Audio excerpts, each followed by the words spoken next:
Well, the coronavirus has now spread to nearly 100 countries and territories. There are more than 105,000 cases on 6 continents. At least 3,500 people have died.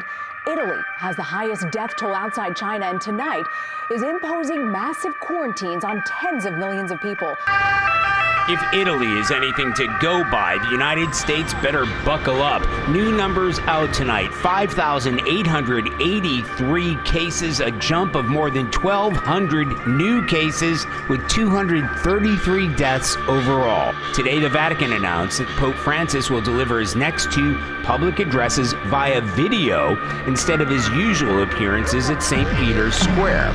And it comes after the Vatican announced its first case.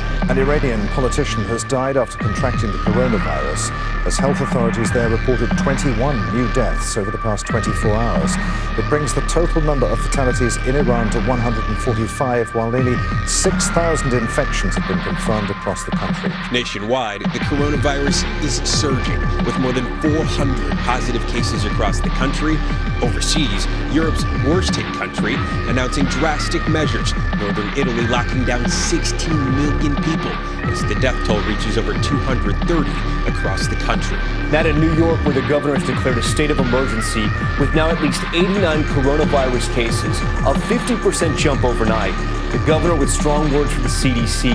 And tonight we're learning one of those infected in New York is an Uber driver. South Korea has the second highest number of coronavirus cases after China, with more than 7,000 infections.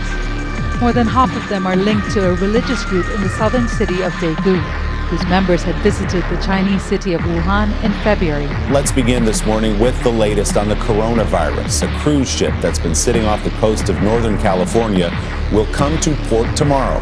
At least 21 people on board now have tested positive for coronavirus. So far, 21 people tested positive for the coronavirus, including 19 crew members, but only 45 of 3,500 people on board were initially tested. We've had a long and successful history of diagnostics and therapeutics. And we're better and better. Now we can sequence this thing instantaneously, almost. We can do it in an automated way. Why shouldn't we be hopeful that we can come up with a therapeutic quickly? Let me tell you the problem right now. Before I came here this morning, I was in the emergency room seeing patients. I still do not have a rapid diagnostic test available to me. Well, that's easy to do, is it not? Is it hard to manufacture? It is easy to do for some countries. What happened in the United States is that the CDC created a test, sent a test out to 50 states, and then said, oh, hold up, don't use it, let us fix it. How quickly it's now March.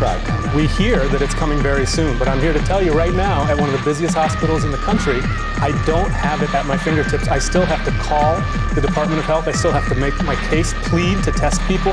This is not good. We know that there are 88 cases in the United States. There are going to be hundreds by middle of the week. There's going to be thousands by next week. And this is a testing issue. For now, Africa has been spared by a major outbreak of the disease. So far, there have been just 12 confirmed cases.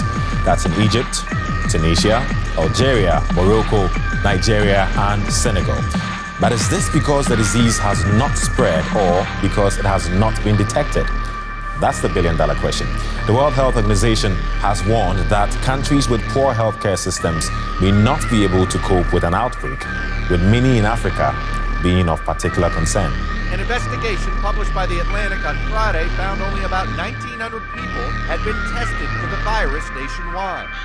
Federal officials promised to ship 1.5 million test kits by the end of the week, but fell short of that number. Anybody that needs a test gets a test. They're there. They have the tests, and the tests are beautiful.